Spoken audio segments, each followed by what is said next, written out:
Fala galera do canal, boa noite. Hoje tivemos pela quinta rodada do Brasileirão o confronto entre Corinthians e Coritiba na Neoquímica Arena. E com 15 minutos de jogo, a equipe do Coritiba não conseguia sair do campo de defesa, né? E o que dificultou muito o ataque do Corinthians, né? Que continuava trocando passes e tentando encontrar um espaço para poder furar a defesa do Coritiba, né? Isso até aos 27 minutos. O Curitiba conseguiu assustar o torcedor do Corinthians, né? O Pedro Rocha recebeu um lançamento e saiu nas costas da defesa. Ele invadiu a área, driblou o Hugo Souza e marcou o gol. Porém, o Bandeira marcou impedimento na jogada, né? E o Corinthians continuou tendo mais posse de bola, trocando passes no campo de ataque.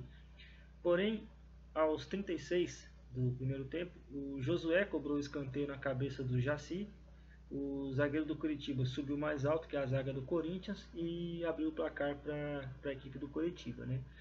E depois do gol, o Corinthians teve ainda muito mais dificuldade de conseguir encontrar um espaço na defesa do Curitiba, né? Principalmente quando a equipe do Paraná soube entender o que a equipe do Corinthians estava tentando fazer e soube posicionar, né, principalmente seus laterais, de uma maneira que conseguiu anular a equipe do Corinthians no restante do primeiro tempo, né. O Corinthians começou o segundo tempo trocando passes da mesma maneira que vinha fazendo no primeiro tempo, e o Coritiba se defendendo e tentando achar uma brecha, um erro no posicionamento do Corinthians, né. Até que aos 7 minutos esse erro veio, né. O Coritiba trocava passes na frente da área do Corinthians, até que o Josué fez um lançamento, né, para o Lucas Ronier, e ele subiu mais alto que o Matheus Bidu, né, nas costas do Bidu, que estava muito mal posicionado, e ampliou o placar para a equipe do Coritiba, né.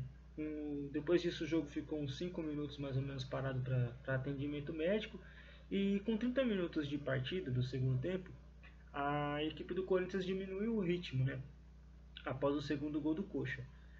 Aí até a torcida do Curitiba passou a cantar um pouco mais alto que a torcida do Corinthians no estádio, né?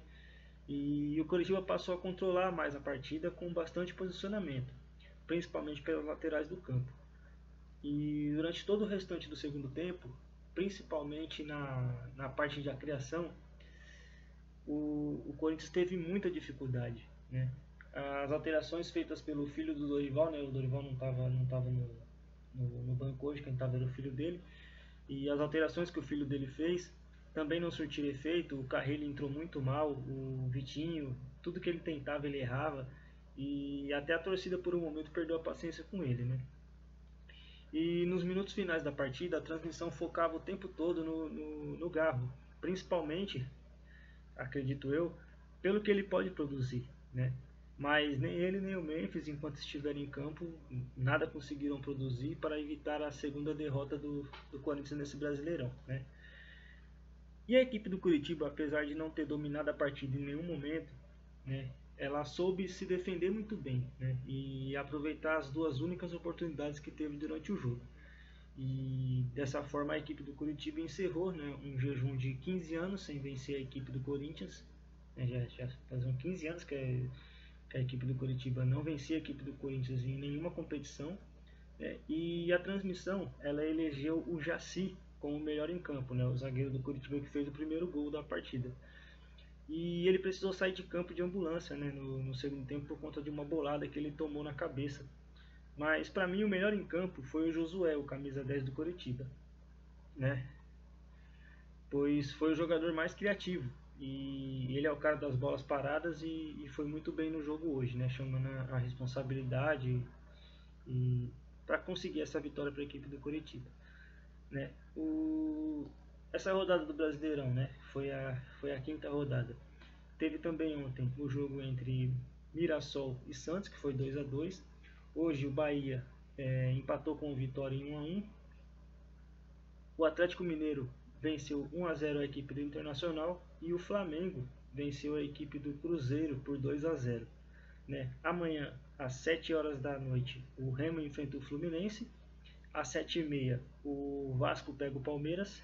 E às 8 horas, o São Paulo pega a Chapecoense. E às 9h30 o Grêmio enfrenta a equipe do Bragantino. Né? Só um giro rápido aqui pela tabela do Brasileirão. Né? O Palmeiras continua na liderança com 10 pontos, o São Paulo segue na vice-liderança com 10 pontos. E o Bahia, com um empate, assumiu a terceira colocação, que era a posição do Corinthians antes da rodada começar. Né? E o Flamengo agora é o quarto colocado. O Coritiba, com a vitória, foi a quinta colocação, né? E o Corinthians caiu para a oitava colocação do campeonato, né? Próximo jogo que a gente vai estar transmitindo aqui a análise pós-jogo, né? A gente se vê agora após o clássico de domingo entre Santos e Corinthians, né? Vai ter Neymar, vai ter Memphis, vai ter a volta do Yuri Alberto, que esse aí eu tenho certeza que a torcida do Corinthians está sentindo uma falta enorme. Então é isso, galera. Até o próximo jogo. Fiquem com Deus. Valeu e até mais.